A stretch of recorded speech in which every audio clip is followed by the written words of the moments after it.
Hello everyone! I just got back from my Disney vacation and I'm having trouble with it ending. I don't want it to end, but it has to. And today I have some Your Next Stamp goodies. This is an older set called Fab-Boo-Lous Halloween. I love it. We're going to take this stencil. This is how I store my stencils, by the way, in this binder. This is a Simple Stories binder, and I label each sheet so that I know where the stencil came from. This one happens to be Echo Park. We are going to use it to create a background of sorts. I'm choosing a dark gray paper for my background, and I decided it was going to be Paper Tray Ink's Smoky Shadow. It's a very dark gray, warm gray. And I'm taping it down with my Thermoweb purple tape. I love this stuff. It is fabulous. I use it all the time. And I'm going to use it to tape it down both my stencil and my piece of paper. Where are my makeup sponges? Why would you ask me? On what planet do you think that I would have some type of knowledge as to where you would have put makeup sponges? Why did you put it in this drawer, in Tim? your craft room? Don't worry, we love getting on each other's nerves. So I use the makeup sponges and this Deco Foil Transfer Gel. You can either spoon it on with this stencil tool, but I like to put it in the lid and then take a makeup sponge, put it on the end of the sponge, and then dab it on just like you were dabbing on any other kind of ink or substance. I feel like this gives me a pretty good coverage. What, you want me to open this? Mm-hmm. For me. No. I said no. He has reason for concern. Anyway, this is what it looks like. It looks pretty terrible. We're gonna let this dry for a little bit. I just let it dry for a few minutes. It will actually be dry to the touch when it's ready to use. And you're getting some glitter paper for a moon? Mm-hmm. Moons don't glitter. Everything glitters. You can put glitter on everything. These are the two types of white glitter paper that I own. One is by Tonic Studios on the left, and the other is by Lawn Fawn, brand new, Pixie Dust.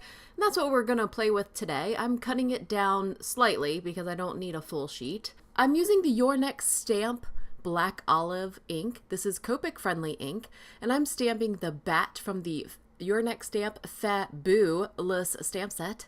And we're gonna do some Copic coloring, but first I want more than one bat. So I'm just turning my paper around, not moving my stamp at all in my MISTI, and just moving the paper and then flipping it over even to get actually 4 stamped bats, okay? I don't find that there's a right side up and a wrong side up with the cardstock. I don't know. I don't care. I'll use it whichever way.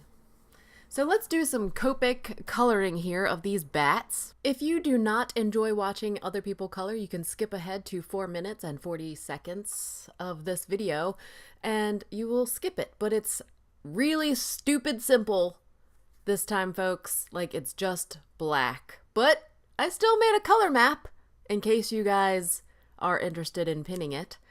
But I just colored them black with little pink noses and some pink on their ears, and I used like 110 and the upper C's to color them black. That is it. And I, one side was darker shadow, tried to give it a little bit of dimension. I'm not very good at that. I'm not a trained artist, so I just kind of color it the way I see it. And sometimes that's crazy, but it's okay. It's all in good fun. So now that I've colored my bats, I need to use the coordinating dies to cut them out. I have the Your Next Stamp Snips. These are great. I have just cheap Harbor Freight ones, but the nose of them is really quite thick, and these are really thin, and they get in there in those little spots really easily. I'm taping down my coordinating die for my bats, and I am going to cut out 3 of the 4 bats that I colored. This is what they ended up looking like. I think they turned out super cute. I don't know. You could color your bats any color you want. The bats that I did on the stencil are dry now, so let's pull out the ink machine and do some foiling. Some shiny foiling. So the switch is right here on the back. You turn it on, and then you heat it up to the correct level that's supposed to be for your technique that you're using. I don't know what level I'm supposed to use, so I put it on 4. Okay? Probably should look that up.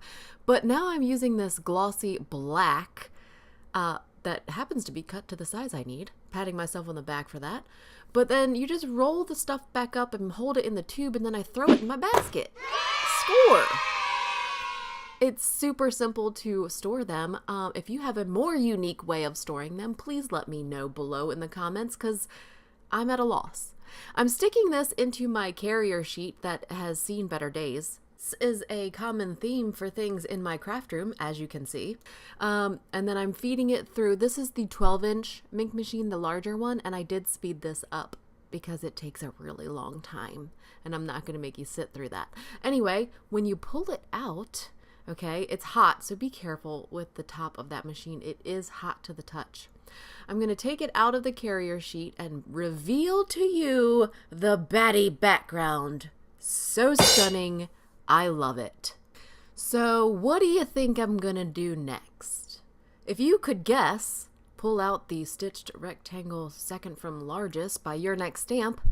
Well, you can pat yourself on the back, because that's exactly what I'm doing. I'm covering it with a piece of copy paper because my plates need to be replaced and I don't want to put any marks in that foil. So I'm just using it to protect my foiled background. It does a good job at that. So, and then I used one of the stitched and pierced circles to cut out a moon, a full moon from my background. And then I'm using the Lawn Fawn Pixie Dust glitter paper to put behind that. And we're going to make a shaker card. But first, I have the Dripping Goo Edge die by Your Next Stamp, and I'm using that to cut the bottom of my card panel. I love this idea. I think it's so fun. I hope you like it too. I think it adds a little bit of something extra.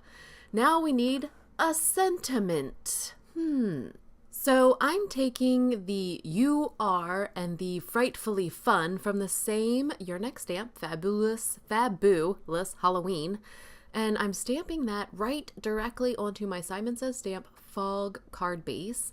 I'm prepping it with my EK6S powder tool. We're going to use VersaFine Onyx Black ink. I did stamp it twice to get a good crisp image for my, I dropped the Misty right there. Yes, I'm so professional. I dropped it. And we're going to use, this is Hero Arts clear embossing powder. And we're going to heat that up perfectly. The paper did warp a little bit, but with a little bit of massage, it went right back to behaving properly like a good card base does. So now I'm taking Crafter's Companion Heat Resistant Acetate, and I've been having the best luck pulling out like scrap pieces of acetate lately, but it fits perfectly. I'm going to have to trim it down slightly. I'm going to use the scrapbook.com 1/8. This is really thin. Double-sided adhesive, and I just wrap that around the back of that card panel where the window is cut out, where the moon is cut out. It's very easy to do this, and I happen to cut it to the perfect size. Relieve the release paper of its duties, and put the acetate to create the window. I do have to trim off the sides, those little corners kind of stick out there, but that little scrap piece works perfectly. So after I trim off both of those corners that are sticking out on the edges, I grabbed my sequin stash. This is my shaker bits. This is it. This is all of my shaker bits. At first I thought I would use these dark charcoal ones, but at second glance, I thought maybe these purple ones would work, and I'm so glad that I did that, because that's what I did choose to use. I'm using the Stampin' Up foam strips. These are long, thin foam strips, and they are perfect for stuff like this because it is easily manipulated around the circle. And then I just use the rest to fill in the void of the rest of the panel there, so it's all on the same plane, same height, same popped upness. And I'm using my little spoon to get out a couple scoops of sequins. They were a gift to me, so I'm not quite sure where they came from. And then I used some Lawn Fawn glue tube adhesive to adhere all of that down to my card base. Use some Scotch 3M foam tape to pop up my little bats very easily. Once they're all done, that is it. I did end up adding a little bit more sequins to the outside of the card in the final photos, but I think the card is really fun. I hope that you guys get into the Halloween spirit. I know that we're a few months away still. I hope you enjoyed the video, and please find your next stamp or myself on social media. We would love to see you there.